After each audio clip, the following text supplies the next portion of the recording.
Albert Einstein dijo, cualquiera que nunca ha cometido un error, nunca ha probado nada nuevo, pero supongo que igual te puedes equivocar en lo que ya conoces. En las ciencias empresariales que una vez estudié, se hacía de todo para probar y no errar, no equivocarse. Para hacer algo debías calcular cada milímetro e instante. Hacer algo era como lanzar un cohete, sin lugar para el error. Yo quería algo diferente, un lugar donde poder equivocarse. Creo que eso hace crecer a las personas, equivocarse, de una forma o de otra. Bueno, pues era por el segundo semestre del 2020 y como sabrán, pues en esas épocas estábamos obligados a quedarnos en casa. Y pues como estábamos obligados, empezaba a leer, empezaba a estudiar y eso se empezaba a tornar divertido.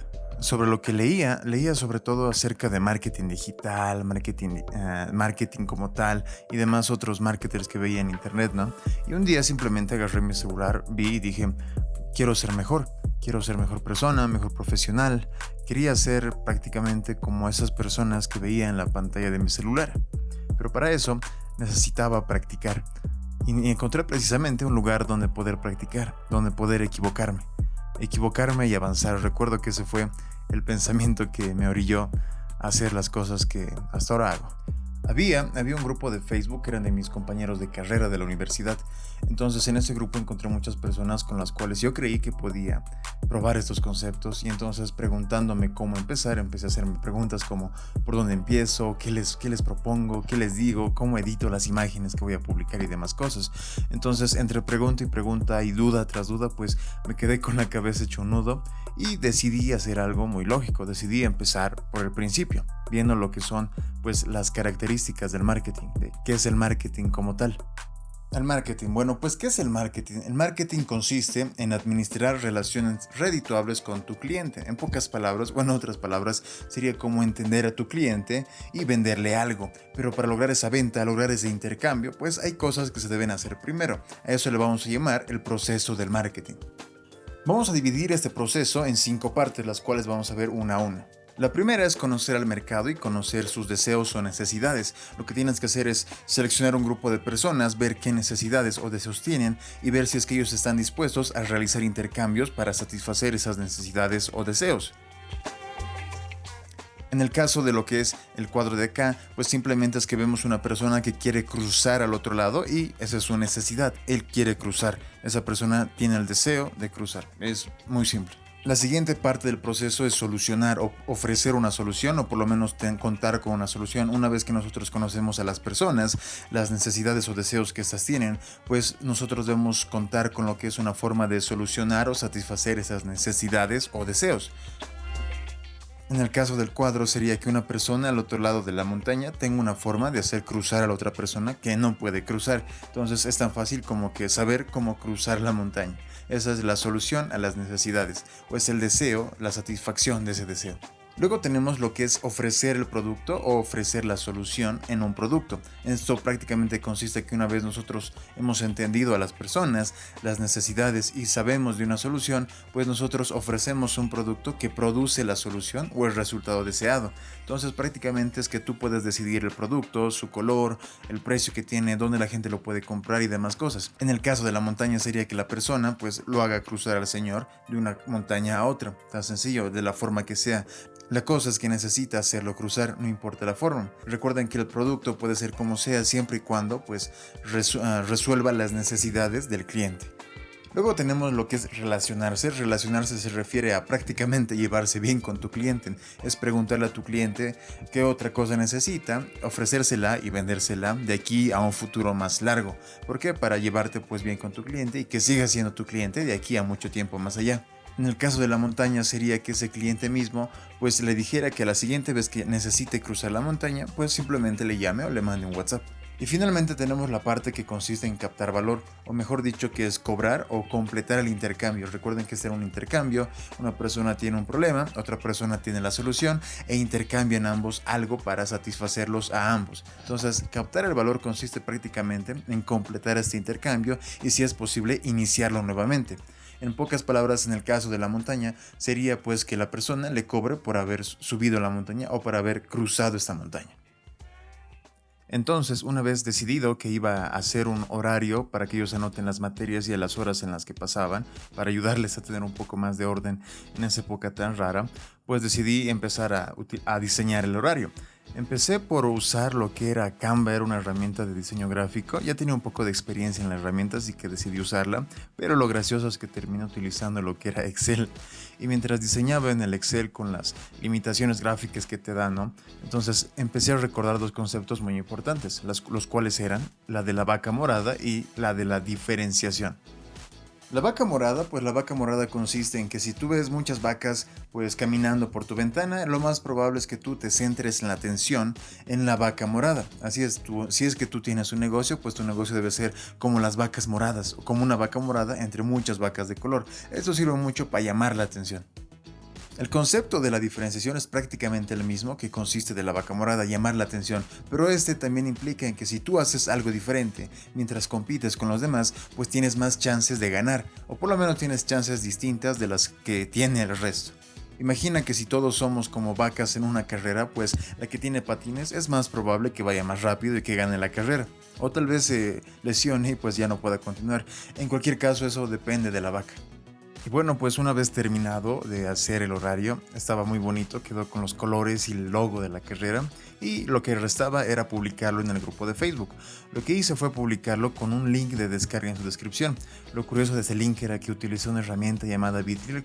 Lo más interesante de esta herramienta llamada Bitly era que te permitía contar los clics que se hacían en ese enlace precisamente. Lo más importante de eso eran los datos que iba a conseguir.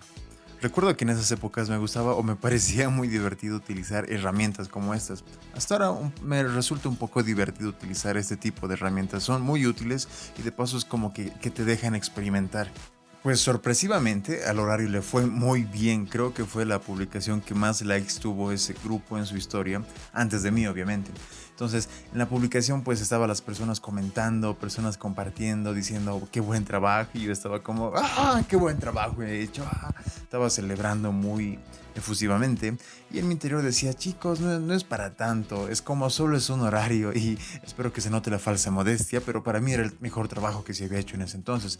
Pero entonces, una vez visto lo que son los resultados en la publicación, tocaba ahora ver lo que eran los resultados fríos, los números fríos, y ahí les comento que hice pues 3 descubrimientos muy interesantes que ahorita les cuento. El primer descubrimiento, la primera aceptación que tuve fue que pues el comentario, la publicación mejor dicho, había tenido casi 220 reacciones en total, y cuando comenté y cuando vi lo que son el número de clics que se habían hecho en el clic para descargar, pues estos eran de 520, prácticamente del doble. La conclusión a la que llegué fue que las personas, aunque crean que tu publicación sea buena o sea útil, pues no siempre le van a dejar tu like.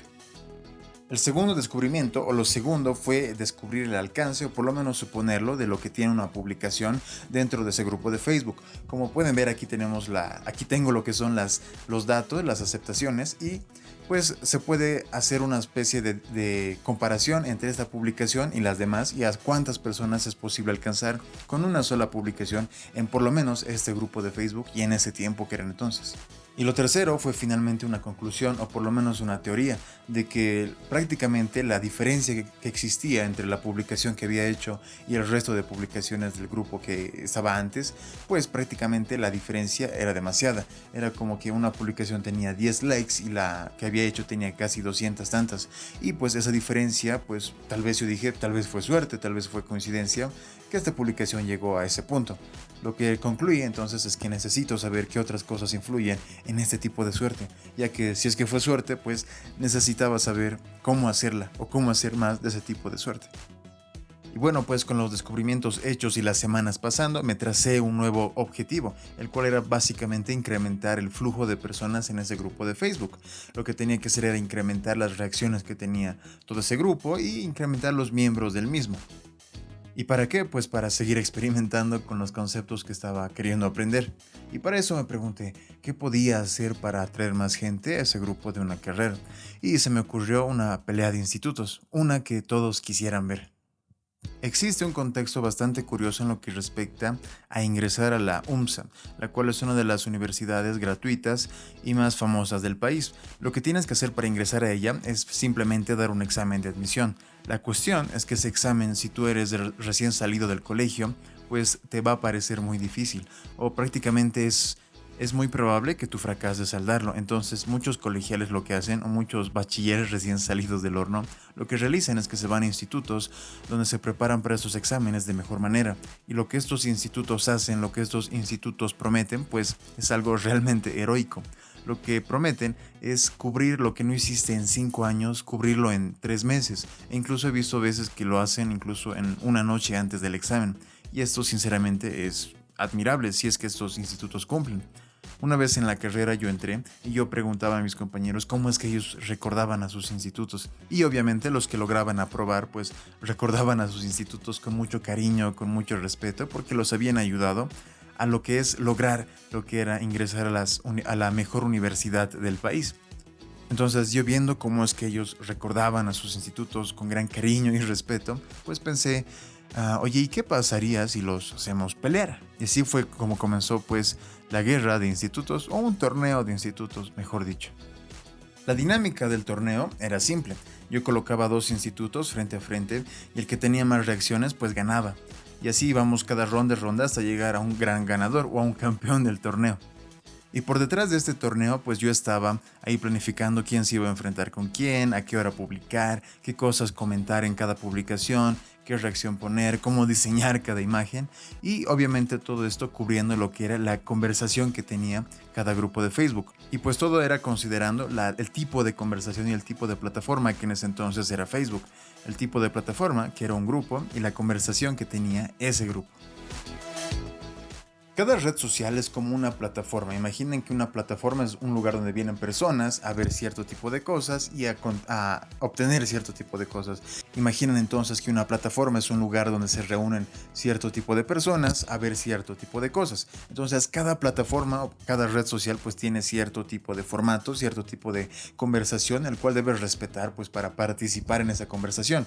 En un ejemplo muy simple es que vamos a comparar LinkedIn y TikTok. Mientras en TikTok el contenido más popular es en videos cortos, entretenidos, que tengan algo que llamen la atención. En LinkedIn pues las publicaciones más populares son aquellos de profesionales destacados, con mucho texto, con mucha información más profesional, a veces no tan entretenida, pero sí muchas veces de valor profesionalmente hablando. Entonces, si tú lo que haces es que publicas cosas de LinkedIn en TikTok, pues lo más probable es que no te resulte tan bien.